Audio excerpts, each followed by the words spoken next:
Hey guys, this is Christina and welcome to my channel, Christina the Bookworm, and today I'm coming to you all with a new video, and more precisely I'm coming to you all with a tag video. And I was tagged to do the Pretty Bookish Secrets tag. I think I'm saying that right. But I was tagged by Kiana from Key Read That and etc. And I thank you, girl, for tagging me in yet another tag video. It's always interesting watching your tag videos because I feel like we agree on a lot of similar topics. So without further ado, let's get started. And if you all notice that the background has changed, it's because I moved my desk around. I think it has better lighting. And I don't know, I just like the whole feng shui of my room right now. So that's why, yeah. So anyway, let's get started. Number 1. Name 3 books that you haven't read that you are ashamed of. Couldn't think of 3 books in particular, but I can say that 3 either books, series, or genre of books that I regret not reading is number 1 would have to be classics. I've noticed that a lot of people have had to read certain classical novels throughout their education, and I don't know if it's just because of the schools that I went to, but I've never had to read a classic novel. I've had to read books over the summer for book reports.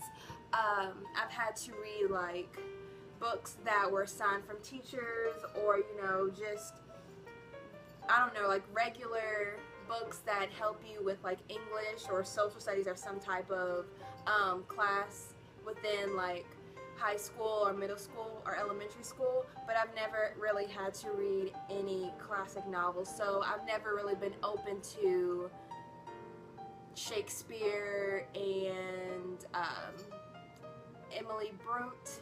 I think that's one of them, and a lot of other authors. So that's one thing that I'm kind of ashamed to say, that I've never really read a classic novel when I start reading classical novels, because they're so dry and they're so boring sometimes, and I know that I need to give them a chance because they wouldn't be so popular, they wouldn't be classical popular novels, if they weren't interesting, or if they didn't have some type of lesson to be learned after reading the book. But I can't get myself to really sit down and read them, and it's when I start reading them, I'm like, I could be reading a YA or a mystery or a romance or some type of other novel, yet I'm trying to get myself to read this classic novel. So that's my whole spiel on that. Number 2 would be that I am ashamed to have never read 2 series, and that would be, well, I actually read these series, but I never finished them.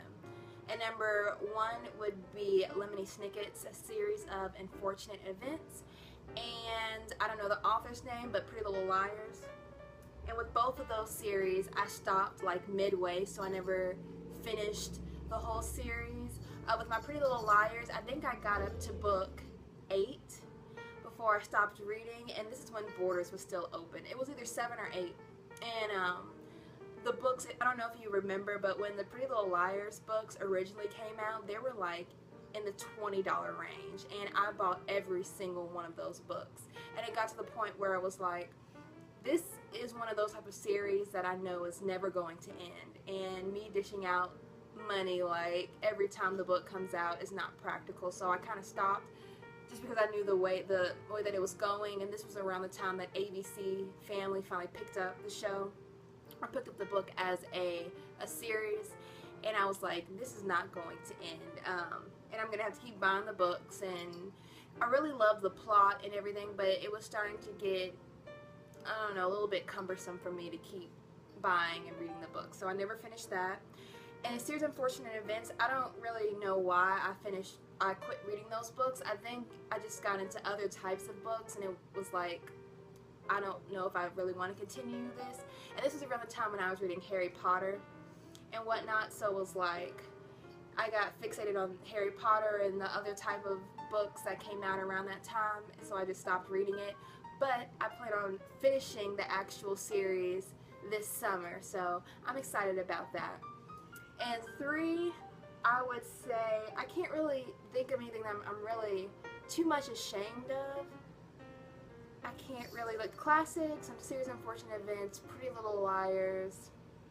I don't know, I guess there would be any popular books that are on BookTube right now that I haven't been able to read yet. Like, I felt so out of the loop when everybody was talking about The Fault in Our Stars that it made me go out and read the books. I'm like, everybody has read this book, and I'm like the last person on earth who hasn't read this book. So I would say any books that are popular on BookTube that I haven't been able to read yet.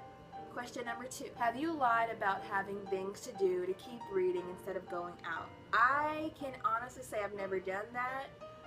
I'm the type of person that I pack my book around with me wherever I go.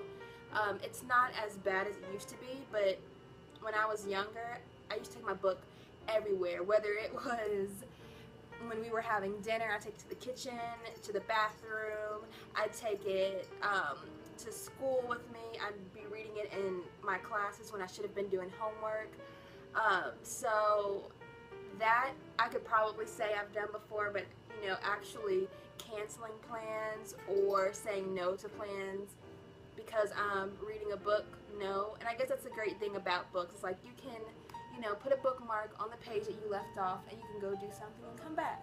I've actually been like fixated to the point where it was like, if there was something that I need to do within the house, like if I had chores or stuff to do, then I wouldn't do it because I'd be so fixated on the book.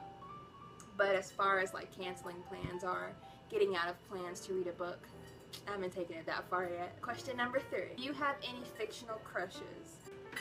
I think, Kiana, you kind of went about the same answer that I'm about to say right now, is that there's so many books that I have read, and 2 out of 3 times I probably have fallen in love with like the fictional character. So it's hard to pinpoint like one. I mean, like I loved Harry Potter, any male character in the Sarah Dessen book. Most recently from The Fault in Our Stars, Augustus. I don't know, there's so many. I can't really pinpoint one. So yes, I do have fictional crushes, but I can't really say which one.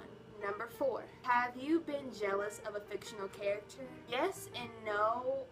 I've been envious, but not in the way where it's just like, oh, my life sucks so much compared to this character, but envious in the sense of like type of setting that the authors portrayed throughout the book. It's kind of like where they're at. Like if it's a character that's in New York, California, and they're going on all these type of adventures, then yeah, I'm a little bit, you know, envious of that.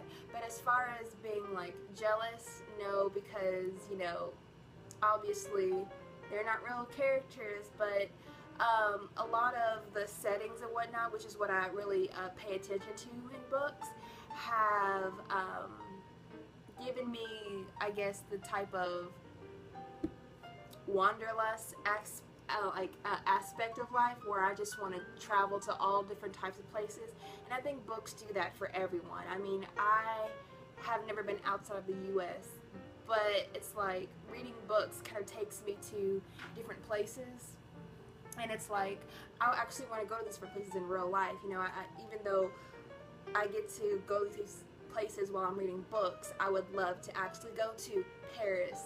I would love to go to California or New York or Canada. You know, it's just like a gateway to like my imagination as far as what these actual places look like in real life. So yeah. Question number 5. What do you do when you see someone reading a book you really like? I'm probably a lot more, scratch that, I am a lot more confident than I used to be when I was younger. So I will actually approach people and be like, I'm reading that book, or I just finished reading that book and that book was amazing. And that's kind of how conversations start, and you get to meet different types of people. Like, I'm a people person. Even though I can be like an introvert sometimes, I really am a people person. So if I see someone that's reading the same book that I'm reading at that moment in time, or if it's a book that I really, really liked, then I find myself talking to that person or wanting to talk to that person. And I've never had like someone say, oh, you know, okay, why are you talking to me then? It's usually like, oh yeah, I really like this book so far, and they explain, you know, other type of books that are similar to that, and then it goes on this whole conversation of talking about books. So yeah, I will. I'll stop and I'll talk to people if I see, like, if they seem approachable, then yeah, I will. Question number 6. How many unread books do you have on your shelves? Okay, so I recently redid my whole bookshelf cases. I cleared out the ones that I didn't really enjoy, like the host, and I basically I cleared out my whole bookshelf. Like, this is a kind of an example, but that will be in another video. I'm actually going to do a bookshelf tour, but I have all my books set on top of this bookshelf case, and it contains all the books that I have yet to read yet. So I have 1, 2, 3, 4, 5, 6, 7, 8, 9, 10, 11, 12, 13, 14, 15, 16, 17, 18, 19, 20, 21, 22, 23, 24, 25, 26, 27, 28 books that I have yet to read yet. And a lot of these books might look familiar to you all if you have seen them in my book hauls or anything like that. So yeah,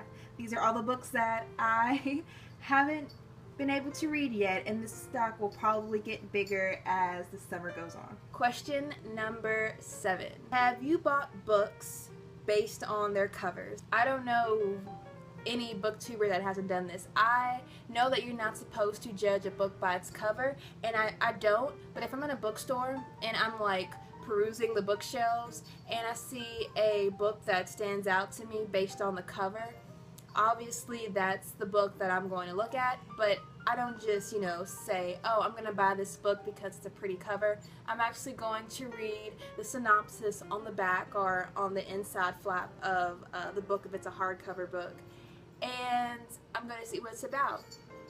That's kind of, I guess, where the saying comes, you just can't judge a book by its cover, because there are a plethora of books in bookstores and wherever else you can find books that have really nice covers, but that doesn't mean that the actual book is nice. So yes, pretty covers catch my eyes, but it's what's on the inside that counts. So a little bit of philosophical thought for you guys.